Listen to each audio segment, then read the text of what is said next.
Welcome back to Range Bible. Today let's talk about buttons in Range Game Engine 1.5. I already set up a simple scene here with a cube as our player, a ground, and a camera.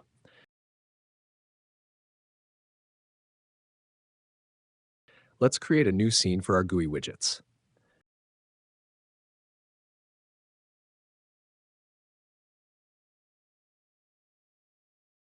We need a camera object.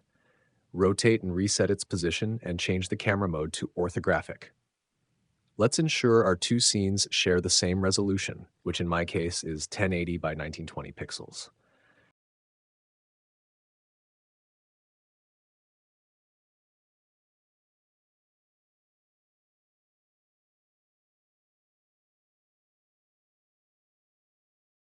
Let's create a new plane, resize it to make it look like a button, and reposition its z-axis location.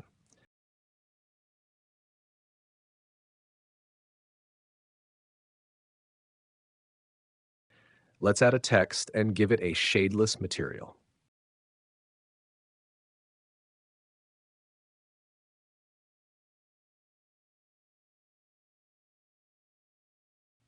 I'm creating a new black shadeless material for the button.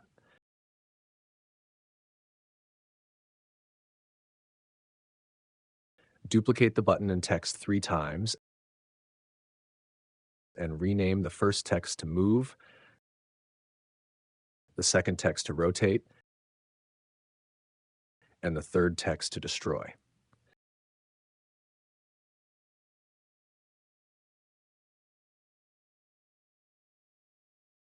Convert the text objects to mesh and join them to the planes. And now we have buttons. Let's rename this button to move, this one to rotate, and the last one to destroy.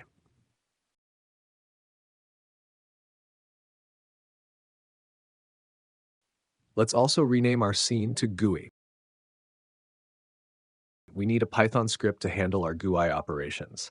I'm creating one with the name interface.py and saving it in my preferred folder.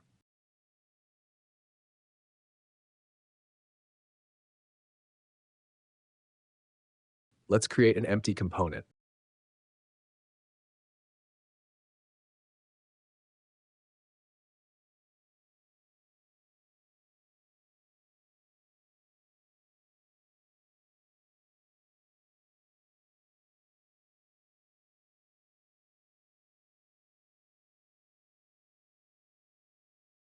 I strongly advise you to watch our first introduction to range Python components if you do not understand what's going on here. Here we go. Let's attach our script to the GUI scene camera.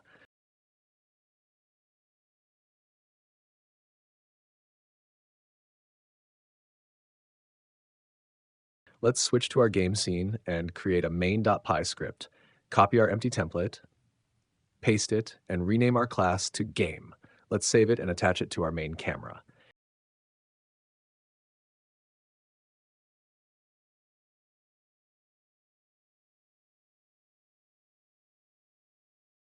If we hit play, our buttons are not showing up on the screen. To do that, we are going to need a range function called logic.addScene, which takes the scene we want to add as a string. In our case, it's GUI, and integer 1 because it's going to be an overlay. Now, if we play, we should see our 3 buttons.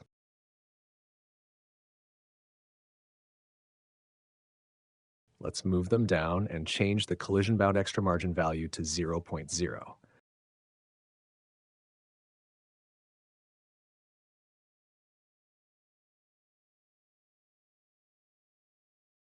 Let's go ahead and write some basic code here.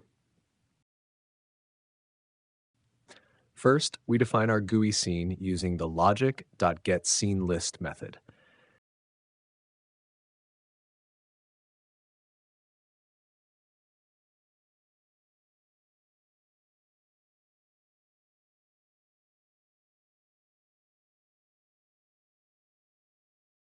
We get objects inside our GUI scene. Let's get all buttons we have individually, storing them in their respective variables. Make sure you do this in the awake function because it initializes faster than the start function.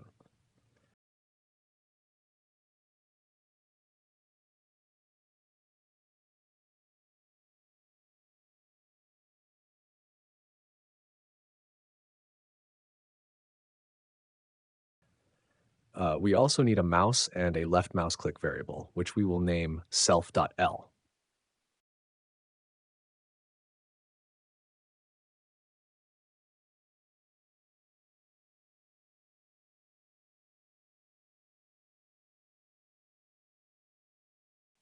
Let's also get our game scene as well as its game objects. This will allow us to affect our game objects using button actions in the same script.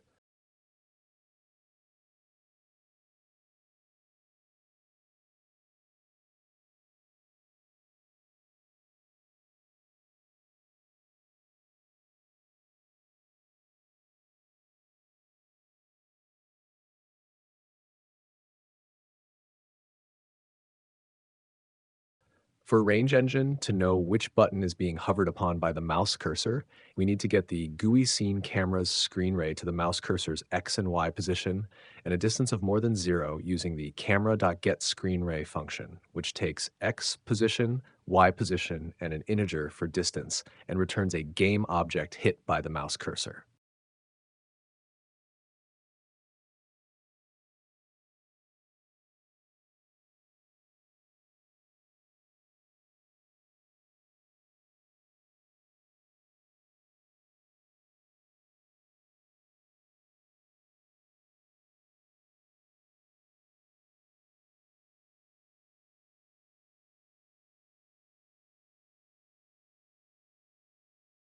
Let's print self.over and see what we get.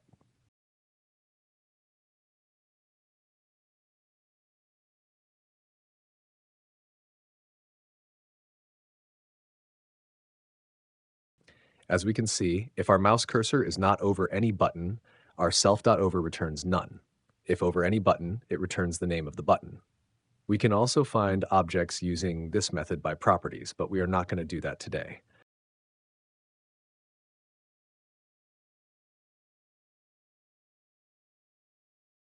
Let's comment on this line and proceed. The good way to avoid our game from crashing is by checking first if self.over is not none.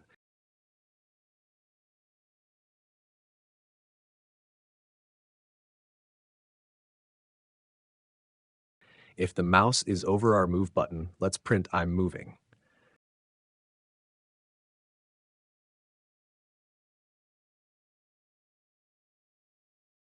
Our code works. Instead of printing, we are going to change our button's scale to at least 1.1.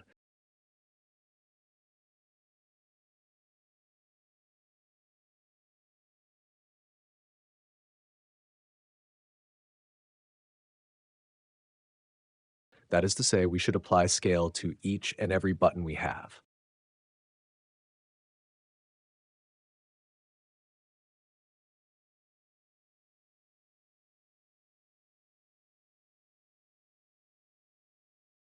Now let us move our player if the left mouse is clicked.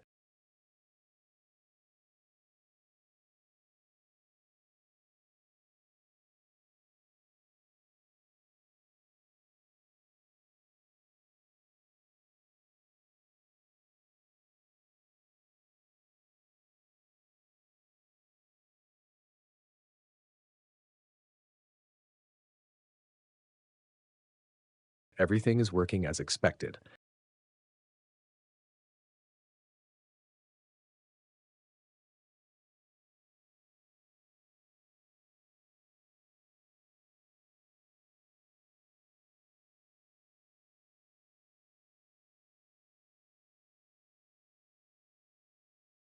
Let us go ahead and copy our code and paste it below.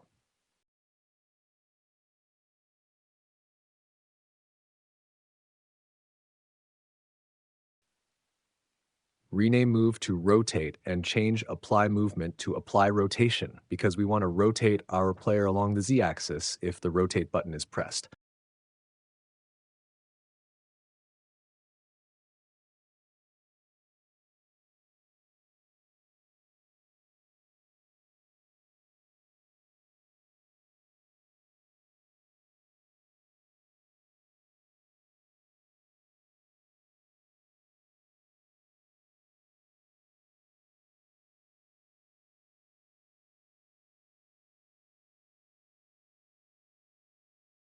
For the destroy button, we do the same and change apply rotation to end object because we want to kill our player if the destroy button is pressed.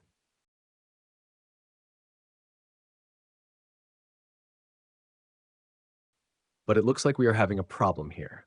Our buttons are not resizing back to their original scale if not hovered.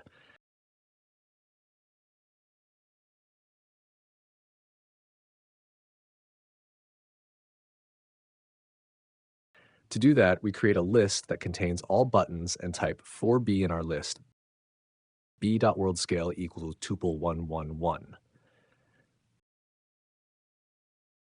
No, it doesn't seem to solve the problem. Let's see what's going on here.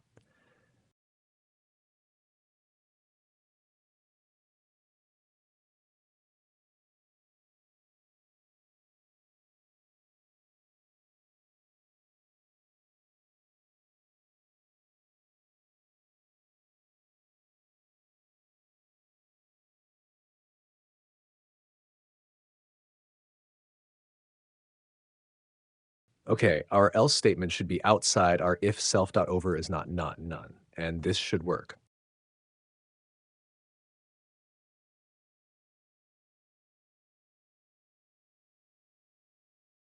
But there is another problem here. If we press the move or rotate button after deleting our player, range gives us the key not in list error message.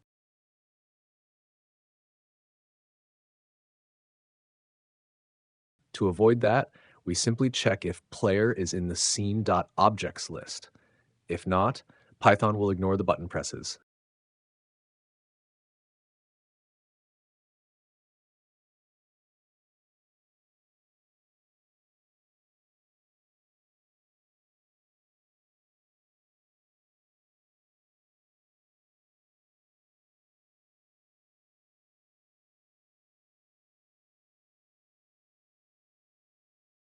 And everything works just fine.